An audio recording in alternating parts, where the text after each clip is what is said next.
The Chief of Staff of the Army recently approved the publication of a leader development strategy for a 21st century Army.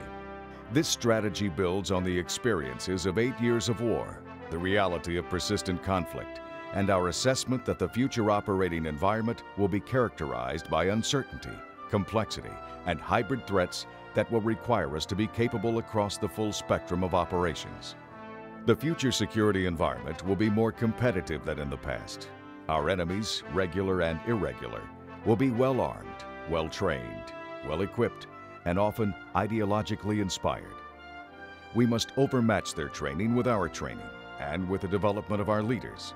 We must counter their ideologies with our history and with our values. They will be patient and they will adapt.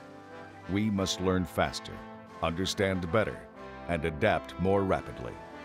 As the nation's campaign quality force, we must be prepared to execute missions over extended periods of time. We must anticipate change, create opportunities, and manage transitions. Our enemies will decentralize, partner, and network to form syndicates of threats against us. In response, we must form our own network by partnering with our joint, interagency, intergovernmental, and multinational teammates to defeat their networks. We are developing our leaders in a competitive learning environment, and it is in this environment above all others where we must prevail. Over the past several years, we have become an army out of balance. It is less well known, but increasingly evident that we are out of balance in developing and preparing our leaders for full spectrum operations.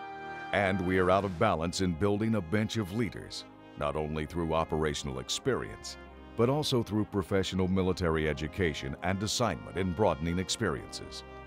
We are out of balance in setting objectives and providing resources for our leaders to train their units at home station, at the combat training centers, and while deployed.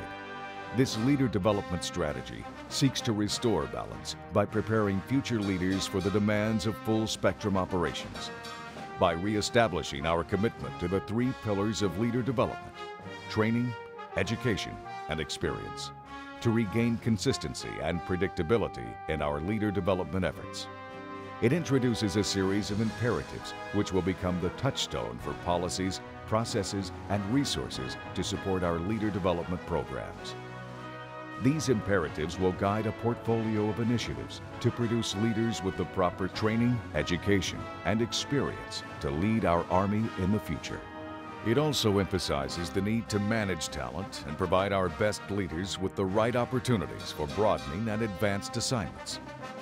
Finally, it identifies the outcomes that must be achieved over the course of each leader's career. It is one of the enduring strengths of our Army that throughout our nation's history, we have developed leaders capable of meeting both current and future national security challenges. Yet, we must not take our past success in developing leaders for granted. Our leaders are performing superbly in combat in Iraq and Afghanistan today. But we must embrace our leader development strategy to prepare for the future security environment tomorrow.